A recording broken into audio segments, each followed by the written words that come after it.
This week's self-care message.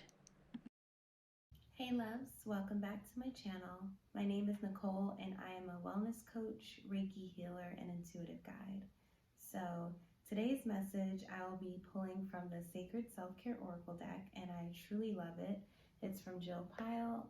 I show it every video and I will post the link in the description. So if you're interested, you can get a deck yourself. So this video will be for December 27th to January 2nd, and it will be a guided self-care message for that week. And I will go into the pull, but because I hadn't cleansed my deck before starting this video, I'm gonna do it on camera, and I hope it's, where am I? Because I don't have the lighter. I do have the lighter, I am. I was like, am I gonna have to start this video over? But I want y'all to see the real experience. Spirituality is not something that's perfect and cookie cutter. It looks like figuring things out as you go along and knowing what's comfortable for you. So I'm lighting Palo Santo. Palo Santo is great for cleansing your space, cleansing yourself, removing negative energy and adding good energy back into the space. It takes a while to heat up. And also, if you are someone who loves Palo Santo or uses Palo Santo or wants to use Palo Santo, be mindful of its origins, know what you are using before using it. Palo Santo has been taken from indigenous land and pretty much mass produced in a way that's no longer sacred. So if you do have it, if you do use it, be mindful of how you use it and how often it is special and should be rendered so. So what I do with my deck is I take Palo Santo or sage. I actually have some sage here, and I just go over it 3 times.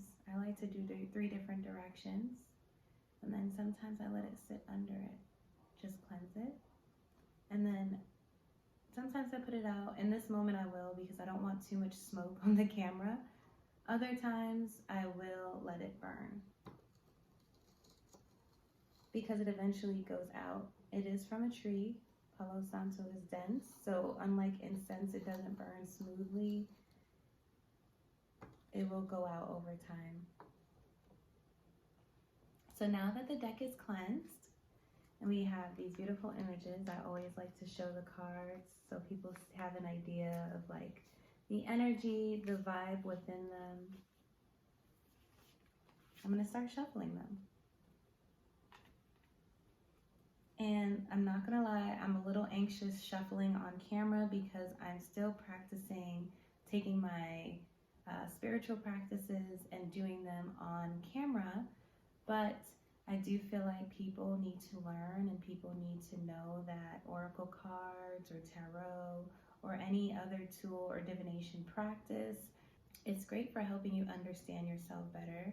It's great for helping you tap into your intuition, and more so than ever now, it's important to really trust your own inner guidance because the external world, so much is happening. So let's get into the cards. Getting more comfortable with shuffling.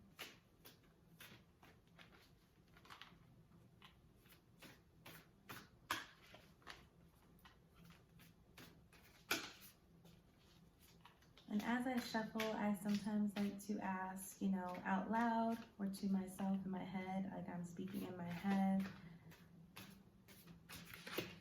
what do I want for guidance? And this card, I just said I was in my head, and the card is ground yourself. Grounding ourselves is so important.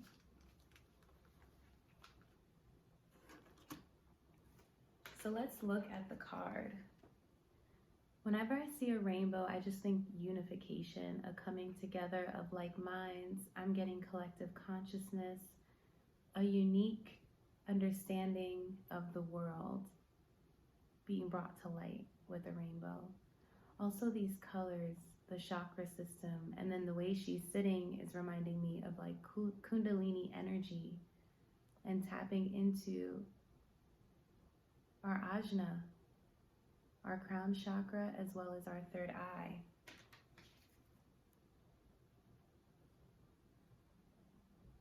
And if you looked on the card, you'll notice that it has a heart, and then from her heart leads all these like veins or lines or roots going into the ground. So grounding is a connection to love. Grounding reminds us of inner peace. And whenever I see rainbows, especially drawn like this, I just think of my inner child. Like, how do I connect to my inner child? And it's a reminder to connect to your inner child in a way that's playful, that's fun, that's vibrant, that's colorful. But let's see what the guidebook says on the card. So let's go to 25. It says mantra, I am grounded, stable, and strong. Come into the present moment, connect with the earth, and stabilize yourself in a harmonic state through grounding. This practice helps you integrate higher messages and callings by bringing them fully into your physical body through the earth's energy field. To ground yourself, sit or walk barefoot on the ground. Meditate on the sensation of connecting with the earth. Close your eyes and imagine your body growing roots into the ground. Visualize the roots going deep, all the way to the center of the planet. Picture yourself drawing in the energy of the earth's core and using it to nourish your mind, body, and spirit. When you open your eyes, allow yourself to feel calm, centered, and clear. You can also ground yourself by eating a nourishing meal that contains root vegetables, gardening, shaping things with clay, or spending time in nature. Find an activity that makes you feel fully present in your body and appreciative of the connection that you have to the earth. Journal prompt. How do you feel after taking the time to connect with the earth physically and through a visualization meditation? So that is the prompt I want you to consider, and I hope that you write it in the comments and share with me because I would love to read it. But also, I want to talk about the importance of grounding with food and water. The reason why I find this so important, especially as I'm trying different food types and figuring out what works for my body and what doesn't, I've come to a very unique conclusion. First, I was like, I'm flexitarian, I have this feeling about food or that feeling about food. When I truly thought about it, it's a feeling that I'm trying to get. It's optimal health, it's happiness, it's joy, it's free movement in my body. And when I thought about that, I realized it's not so much the food, but the conditions and how we digest the food that's important. Because then we'll be intentional about what we're taking in. We also will eat knowing how it makes us feel. So for example, if I know that I am of anxious spirit, which I am, which is why I burn incense, I have water, why I've even gotten into Reiki healing, energy work, is because I wanted to understand myself better. And through it all, I've learned that it's about teaching our systems how to work best for us. Instead of looking at our bodies as imperfect, rather we can look at our bodies as machines. And my machine runs a certain way. My machine is naturally anxious, so how can I get my machine to be calm? When I get my machine calm, it now works or moves in optimal function. So in this way, I'm realizing it's about making my body move in optimal function, eating foods that create optimal function, that calm my mood, that alleviate my anxiety. And through that, I know what to eat, because it might change in the moment. Maybe anxiety isn't the concern in the moment. It could be the need to be still. The card is ground yourself. So if the need is to be still, yet I'm eating a lot of vata foods, and vata is the air element in Ayurvedic diet. So I use vata as an example just because I'm speaking of the element. But if I'm eating foods that are airy, aren't rooted or grounded, I'm not going to be rooted and grounded, because I'm made up of the very things I take in. Now, if in a moment I need to focus on stillness and I'm eating foods that are root vegetables, that are of the ground, for me, plant medicine helps me meditate, because I feel like it slows me down and it grounds me. And oftentimes I use plants to meditate, some that many are familiar with, and some that are not as familiar, like blue lotus, for example, which is great for the dream state and tapping into your intuition, decalcifying the third eye. But then we also have like tobacco and sage that are used as ceremonial plants. So we can ground ourselves with our foods. We can ground ourselves with understanding it's the condition we want our food to create in our bodies, and not so much the food. We'll be more intentional. We'll also be more loving towards ourselves in how we eat and when we eat and why we eat. And in this way, we'll find the inner peace, the grounding, the calm, the tranquility we're looking for. So I share that message with you, and I look forward to connect with you again. In the meantime, take care of yourselves, stay well, and stay at home if you can.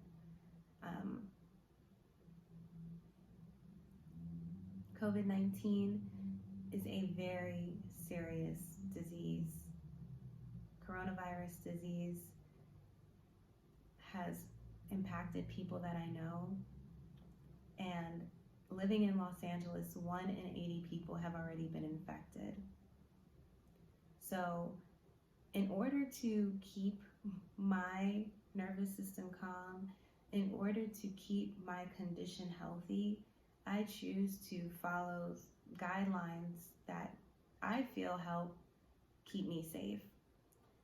I try to stay home. I do have to work. I am an essential worker, but I try to stay home as much as I can, which means no activities outside of working and healing. But I also, when I do go outside, make sure to put a mask on, limit my interactions with others, and mindful of my hygiene and cleanliness.